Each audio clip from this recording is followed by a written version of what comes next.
Terima kasih Anda masih bergabung bersama kami di Market Buzz. Sebesar resmi melantai, PT Lini Imaji Kreasi Ekosistem Tbk siap mengakselerasi solusi masa depan berbasis data di Asia Pasifik. Adapun nilai penggalangan dana IPO ini senilai 127,8 miliar rupiah.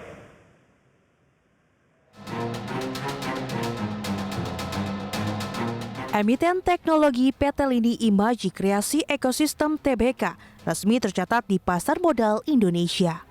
IPO emiten berkode saham FUTR ini berhasil menarik minat berbagai investor, baik asing maupun domestik, untuk berpartisipasi dalam penawaran umum perdana saham.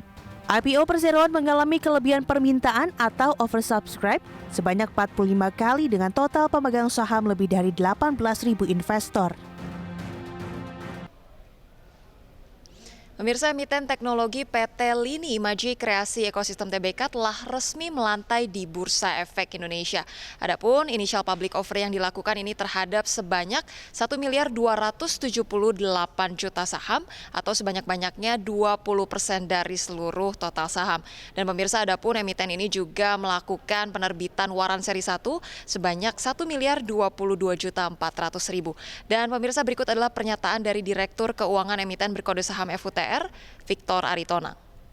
Ya, sejurus dengan mungkin kita bilang banyak startup ataupun juga perusahaan teknologi yang terus berkembang, ini juga sebenarnya tidak akan menjadi komprehensif terkait dengan kompetitor dan sebagainya. Justru ini akan menjadi sinergi karena kita dapat berkolaborasi dan target terdekat kita akan menciptakan jaringan-jaringan dari gudang kreatif. Itu yang sebenarnya yang kita bangun saat ini dengan penggunaan dana IPO. Kita pengen memanfaatkan situasi dan kondisi yang kita bangun yang gudang kreatif tadi, membantu teman-teman konten kreator menciptakan karya, lalu kemudian karya tersebut bisa membantu perusahaan menciptakan profit. Kalau jangka panjangnya ekspansi kita saat ini kan masih berada di 3 negara, yaitu ada di Indonesia, ada di Malaysia dan Singapura. Kita akan ekspansi di Asia Pasifik. Emiten berkode saham FUTR merupakan perusahaan teknologi yang membantu bisnis dari berbagai perusahaan untuk meningkatkan pendapatan dan keuntungan. FUTR beroperasi sejak 2021 dan berfokus mengembangkan penggunaan mixed reality, AI, Web 3.0, Metaverse, dan Decentralized Economies untuk terus berinovasi dan menciptakan layanan teknologi baru untuk memanfaatkan peluang pasar di masa depan. Melalui proses IPO, FUTR optimis dalam berekspansi ke Thailand, Filipina, Vietnam, dan Hong Kong dalam 2 tahun ke depan. Dari Jakarta, Rian Rahman, Rosal Nasyu, IDEX Channel.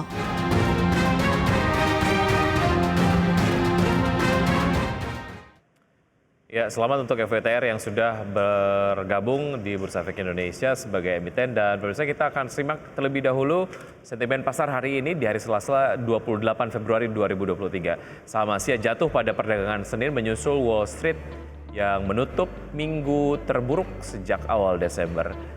Kemudian informasi berikutnya adalah prospek Fed yang semakin hawkish meningkat, rupiah melemah 0,28% pada penutupan kemarin. Belum bayar denda, BI kunci saham 8 emiten, diantaranya adalah PT Bukit Uluwatu Villa atau dengan kode saham BUVA, PT Saraswati Gria Lestari Tbk dengan kode saham HOTL, kemudian PT Rimo International Lestari Tbk dengan kode Rimo, dan PT Northcliff Citra Nusa Indonesia Tbk dengan kode saham SKYB, PT Sugih Energi Tbk dengan kode saham Sugi, dan perusahaan ataupun saham dengan nama PT Tridomain Performance Materials Tbk dengan kode saham TDPM, PT Trada Alam Mineral Tbk dengan kode saham TRAM, dan PT Kotonindo Ariesta Tbk dengan kode saham KPAS.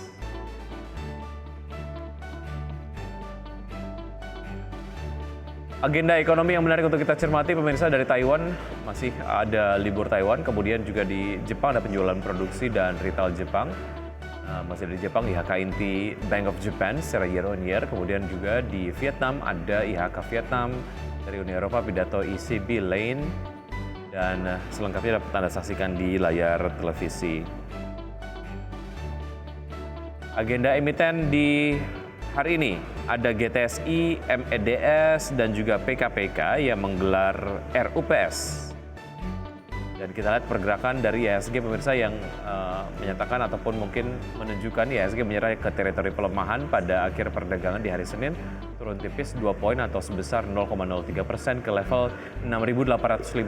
Sektor properti menguat paling tinggi naik 1,01%, sedangkan sektor kesehatan melemah paling dalam turun sebesar 2,18%. Dan pembukaan bursa Asia di pagi hari ini seperti Anda saksikan di layar televisi, pemirsa, Nikkei dibuka menguat 0,43%, kemudian STI Singapura dibuka menguat 0,27%, Kospi Korea menguat 1,13%, dan Hang Seng Hong Kong dibuka melemah 0,33%. Nampaknya bursa utama Asia mayoritas mengalami penguatan pasca kemarin kompak melemah ya.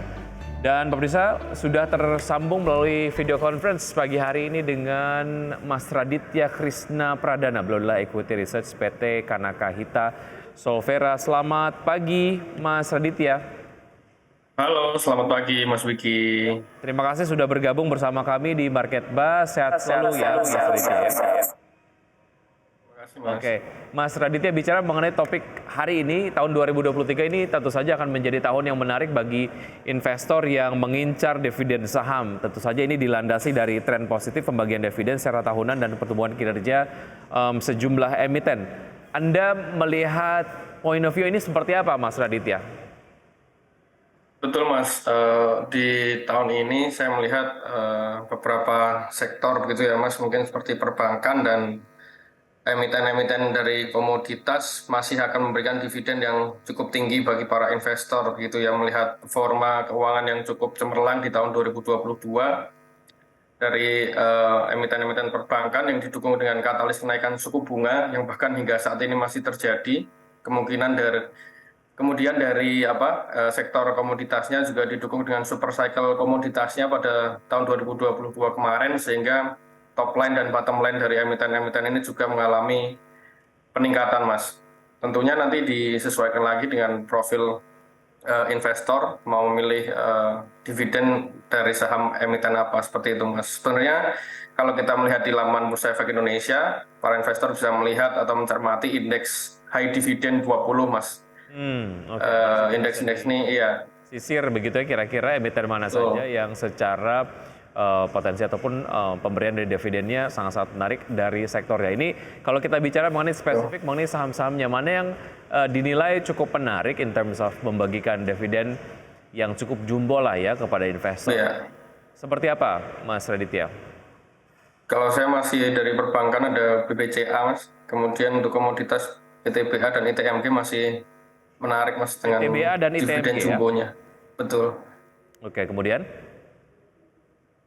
Perbankan, 4 big banks juga cukup oke, namun kalau saya menyoroti, saya menarik di BCA sih, Mas. Dengan ekosistem bisnis yang cukup besar gitu, dan dividen per tahunnya juga cukup konsisten, dan performa keuangannya juga cukup solid di tahun 2022 kemarin.